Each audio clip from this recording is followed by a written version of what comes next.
University in 1925, a very prestigious position. And it was in these roles that he began his collection of British ephemera, for which he is best known today. Although certain papyri, such as the illustrated botanical text published by Johnson himself and the papyrus fragment depicting the charioteers, received immediate attention and were published in articles, a full treatment of the Antinoe papyri was the work of later scholars. The main corpus of 214 edited texts was published in 3 volumes of the Greco-Roman memoir in 1950, 1960, and 1967. In contrast to the papyri, other objects from the site have not been published systematically. As I've already mentioned, they're now distributed in 19 institutions across the world in the UK, Belgium, New Zealand, and Australia. Today I've been able to locate objects in 17 of these collections, which is no mean feat given that most of the small regional collections in the UK have been subsumed under other institutions. And today that level of documentation and publication depend on the resources of institutions housing them and the initiative of individual scholars using these collections. But at the British Museum, the Johnson collection is split between the departments of Ancient Egypt and Sudan, Greece and Rome, Middle East, and Coins and Metals, aptly demonstrating the range of Roman, late antique, and early Islamic objects representing the ancient city. The museum's searchable online database provides a virtual environment where British Museum objects can be viewed and studied together. The subject of an online research catalog entitled Antinopolis at the British Museum is set to launch next year and will provide a fully illustrated essay on the history of the excavation, specialist introductions to certain object categories, as well as an appendix to the locations of other objects from the excavation, which will assist scholars working on individual corpora. For example, collaborator Francis Pritchard at the Whitworth Gallery in Manchester is looking at all of the textiles distributed over UK collections. In the British Museum collection today, we can identify several of our objects out of Johnson's original photographs. Many of these objects will be included in a 6-venue touring exhibition on Romans, which begins in Bristol at the end of this year and runs through 2015. Already, studying the material at the British Museum in the context of the Johnson excavations has led to some interesting insights within the collection. This little fragment here was originally identified as a rim fragment, but working in the pottery store, I found a perfect parallel for it. And instead, it's the fragment of a shoulder of a vessel, like this nearly complete vessel, many examples of which are known from international collections.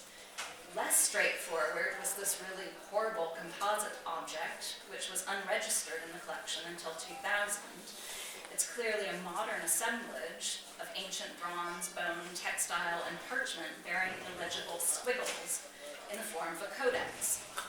But the who, what, and where were a mystery until I read this passage in Johnson's JEA article, in which he details the products of a forger he names Kufuta of Hawara, who he says took, quote, blank sheets of papyrus from the mound, cut into uniform pages and inscribed in red or black ink with a sequence of meaningless signs resembling somewhat pothooks and hangers, all sewn together and bound in thicker sheets of papyrus, which are covered with mummy cloth.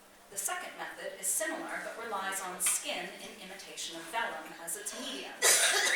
This being bound with mummy cloth, or even an elaborate arrangement of copper corners linked with wire and beads. And this is exactly what we have here. Mystery solved. Thank you.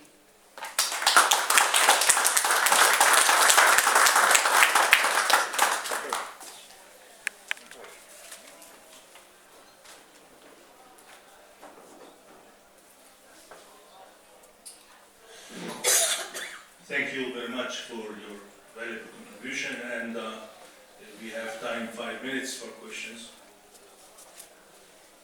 Yes, please. First, I'd like to thank you for your excellent presentation about a very interesting site, which is Antinoe, and also for being tolerant to all the distractions that took place. Antinoe probably is one of the most famous sites in 2 of the liturgical books that we have currently in our church, namely the Synaxarium and the Diffmar. And there are numerous events that took place in in that region. Now, my question is, did these archaeological excavations ever reveal any traces or any evidence of all of these many stories of martyrdom of saints and Yes, it appears so frequently in martyrdom tales because it's the seat of government. So when someone is about to be martyred, it's an appeal to the governor, and that person resides in Antinoe. But no, we don't have any archaeological evidence. There's very little archaeological evidence for the event of martyrdom, for example, anywhere. The best we have are these sacrifice tickets, mostly from 250, from the persecution of Decian, which prove what we learn in the Church Fathers, that there was an attempt by the Roman government to make people sacrifice to the gods, which sometimes led to martyrdom. So, thank you. Any more questions?